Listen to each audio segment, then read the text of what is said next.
say welcome everyone to the Community IT Innovators Voices series. My name is Carolyn Woodard and I'm your host. So Tiff, would you like to introduce yourself? Yeah, my name's Tiff Parker. I'm an IT business manager here at Community IT, and I work with a portfolio of clients to help them with strategy, budgeting, road mapping, projects, service delivery, etc. So happy to be here. That was a great explanation of what an IT business manager does.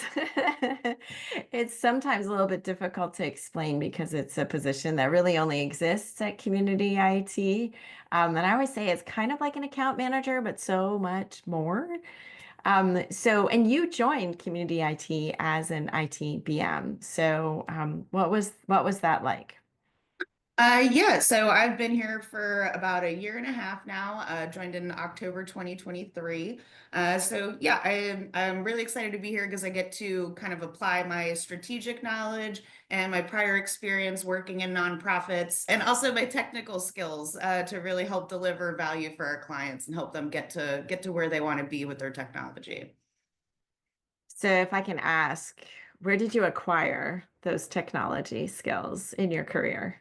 Yeah, so I started as, I guess, what you could call like an accidental techie.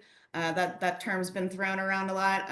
My background is actually in geographic information systems and mapping, but I ended up working at a nonprofit, doing some internship for mapping, and I had a really great mentor that really was like, "Hey, I think you'd really be good at this technology stuff." So started to train me up in there. I got some practical real world experience there. But then I also connected with the broader nonprofit technology community. N10, the Nonprofit Technology Network, is one group that I really connected with.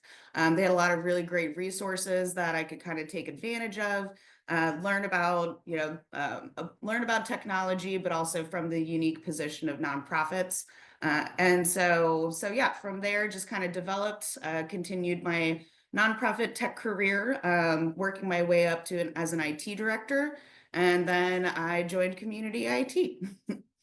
So perfect background, but it's so interesting that I think we do have several people at Community IT who like didn't study computer science and didn't start out with I'm going to be a technology, person and get all the certificates and end up working for nonprofits. A lot of people, I think, came into it the way you did of just having an affinity for it and being in a situation where you could learn more about how technology and nonprofits work. Yeah, and definitely. And over the course of time, I kind of moved from being an accidental techie to being that more intentional techie.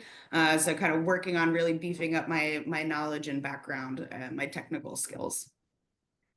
I wanted to ask about that because I do feel like, several years ago, maybe a decade or two ago, when I was starting, like accidental techie really was what a lot of nonprofits were relying on to be able to have a website, have an online presence, be on social media. And then it kind of also, those people ended up often taking over IT at the nonprofit, which is a very different type of skill set. So can you talk a little bit about that? You said you started out with the geospatial mapping, but how do you learn like the IT administration and maintenance, like for email and document storage and all the kind of not exciting parts of IT that we do the support for? Yeah, absolutely. Well, I think, as the role of technology in nonprofits has grown over time, the usage of it, I think the importance of it, it's not just a thing that you have to have. It's actually like strategically important and, pretty mission critical if you're going to be successful. So I was lucky to work with a nonprofit that really prioritized technology during those years. And so, kind of getting in there and, we always joke in nonprofits, we wear many hats.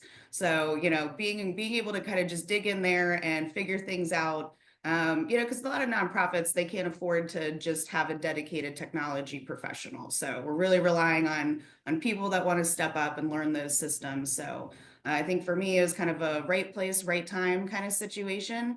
And then, like I said, just looked for training opportunities and other educational opportunities to really fill in those technical skills. And then one thing that the IT business managers also bring to the table, as you were saying, was the more strategic thinking and maybe a little bit more even business experience. Or as you said, you were an IT director, so you know about the budget, how to reconcile the IT that your nonprofit needs with what you can afford. So can you talk a little bit about that? How do you get that kind of experience? Yeah, I think really it's just important being inside of a nonprofit and really understanding how, because they're very unique entities. You know, you have a fundraising department, a communications, your operations. So really just kind of getting experience to see how all of that works together and how technology supports all of those functions. And then so after some experience with that, I think kind of marrying the knowledge of nonprofits with technology and those technical skills, that's where it all kind of comes together. No, that makes a lot of sense. And that, feel like that is something that community IT, because we have only worked with nonprofits our entire existence as a company, we have gotten to know really well all of those constraints, like the fundraising, the budgeting, the strategic planning. So we can really help nonprofits from that standpoint. And you were just such a great addition to the team of having that deep background in nonprofits before you joined us. Yeah, and also finding those opportunities to save money is also critical too. So all of the software donations, the discounts, those grant programs are also really critical to really getting those technology initiatives moving forward.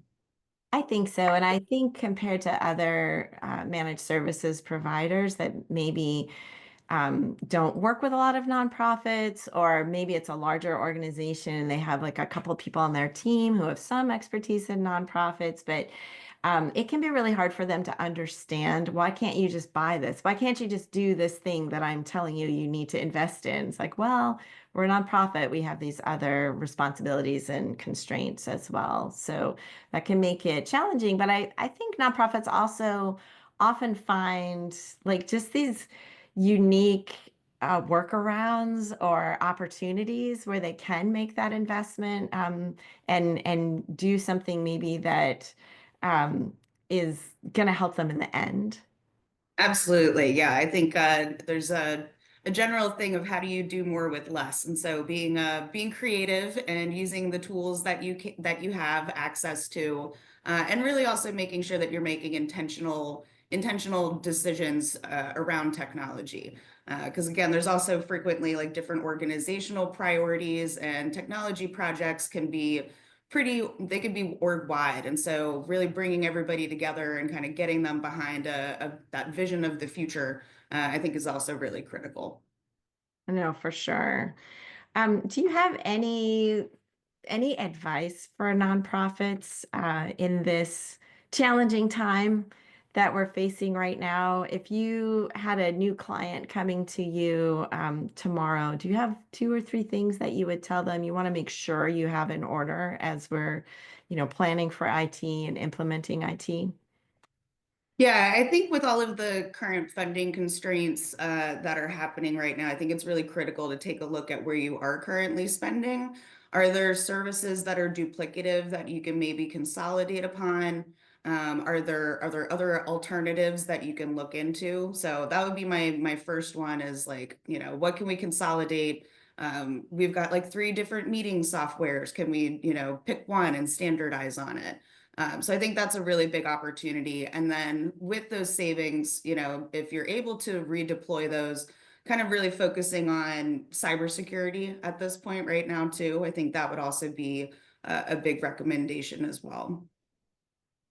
That's great to hear. And I know sometimes we have clients who come to us with even they're paying for licenses for people who've left the company who aren't employed anymore. And it's so looking for those types of savings as well, just making sure that do an audit, do an assessment, and make sure that the tech that you're paying for is the tech that you're using. Absolutely. Can you tell me a little bit more about your background? I know a lot of people who work at Community IT, as you said, kind of fell into this type of a job. What did you want to be when you grew up? Well, that kind of changed over the course of time, but when I was in college, I finally settled on, like I mentioned, geographic information systems. So I was planning on going into like natural resource management, specifically like spatial analysis, that type of field. So I think that also really helped with those transferable skills into my new role in technology. So being kind of analytical, being able to kind of see the big picture, but also drill down into the little picture as well on the ground, on the ground level. So, but yeah, I was originally going to go into environmental mapping specifically. Well, I'm so glad you're at Community IT. I already said that, what an IT business manager does can be hard to explain because it's something that we've created because we saw a need with our clients that we needed to have someone who could talk about the technology and the business needs. The community IT itself can be a little bit hard to explain. So if you're in an elevator or at a cocktail party and someone asks you what you do, what do you tell them? I basically tell them I am an IT consultant that works specifically with nonprofits to help them leverage technology to meet their mission. And what's the best thing about your job? I really love working with the clients. I've got like a wide variety, all different sizes, different areas that they focus in. So I really enjoy working with the clients and seeing, I might see their name pop up in the news and say like, oh, hey, I'm helping them with their technology, So it's that nice connecting feeling of I'm helping other people accomplish their great work. Well, thank you so much for your time today, Tiff. I really appreciate it. Yeah, sure thing.